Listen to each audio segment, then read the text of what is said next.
Welcome back to AM Northwest. You know, banana bread is suddenly trending. So one of the cookbook authors who would normally drive up from Los Angeles to appear on our show stayed home and made this video for us. Here is Erica Schlick, author of Wandering Palate, sharing her special recipe for banana bread.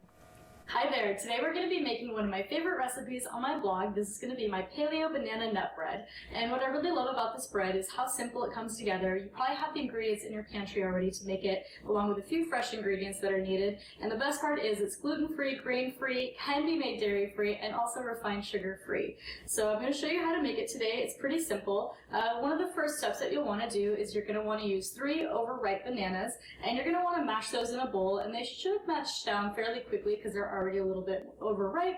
And I like to cut out any of the dark spots that, you know, are a little rotten in the bananas, but you can use the rest of the bananas. So this is a great recipe that you can use when you've got those bananas, you're about ready to toss them in the trash and you don't know what to do with them. So we've got our bananas that have been mashed. I'm going to go ahead and set those aside. And I like to use a stand mixer, but of course you can do this all by hand as well. And we've got 3 large eggs that I'm going to go ahead and add into my stand mixer. And I'm using the whisk attachment, so we're just going to turn that on and we're going to beat these eggs. And you don't need to overbeat them just yet because we're going to be adding in quite a few other ingredients to it. And also with the bananas, don't worry if you don't fully mash them, the blender's going to take care of it all for you. And so now we've got our grass-fed butter. And so you can either use grass-fed butter or you can also use coconut oil if you want to make a dairy-free version. I personally like to use grass-fed butter because I think it bakes really well, but it's up to you what you want to use. We're going to go ahead and keep the mixer on while we add in our maple sugar. So this is a 1/4 cup of maple sugar that we're adding. And we're going to do 1 tablespoon of vanilla extract. We've got 1 tablespoon of cinnamon. And we have 1/2 teaspoon of nutmeg. And we're just going to go ahead and let that fully combine. And sometimes I find that the spices like to just creep up on the side of the mixing bowl, so I like to use a rubber spatula and just kind of push that down. You can even rub it back onto the whisk attachment just so that you can get that combined into the mix of the bread. And once that's mixed together, we're going to go ahead and add in our mashed bananas. And so this is going to take care of any of those last lumps that you had that you weren't quite sure how to get out. So we're going to go ahead and pour that in here. And we'll turn our mixer on right back up again. You can do it at a fairly high speed so that it combines fairly well in there. And once that's mixed, we'll just go ahead and turn that off for a moment, and we're going to go over to our dry ingredients. And so for the flour for this bread, I'm using 1 cup of cassava flour, and this is a very great flour. It's grain-free, also gluten-free, and you can use it 1-to-1 for regular flour. And then we have 1.5 tablespoons of our baking soda, and we have baking powder, and we have our sea salt here that we're going to be adding. And I like to use a whisk, and I just combine that a little bit just to get it fully mixed in. Now, one tip with cassava flour, it tends to create a cloud of cassava flour and go all over your kitchen. So I always like to use this cover on my mixer just to prevent that from, you know, creating a cloud all over your kitchen because it's not fun to clean up. So I'm going to go ahead and turn on our mixer, slow again, and I'm going to go ahead and dump in our dry mixture. And as you can see, we've got a little bit of cloud action going on, but for the most part, it's keeping it pretty contained and getting our dry ingredients into the mixing bowl, which is where we want them. So we'll go ahead and turn that up. And I want that to fully mix in there. And again, this is where I like to use that tip of, you know, opening up the mixer, using your rubber spatula, pulling everything down off the sides to make sure everything combines as well as possible.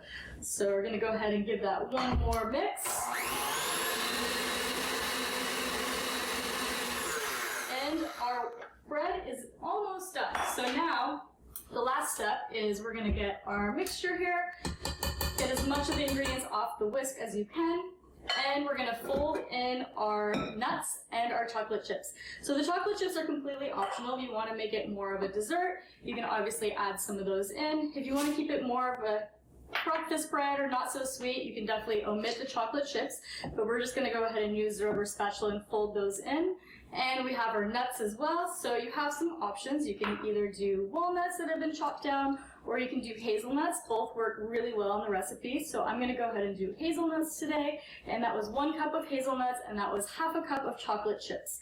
So as you can see, our mixture is pretty well combined here. Everything has been folded in, and we're going to be using a 9x5 loaf pan.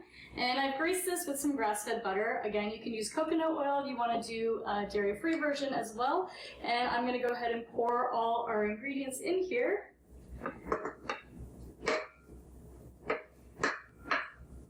And it can be a little tricky to get everything out. So again, this is where your rubber spatula comes in to really clean off the sides of your bread.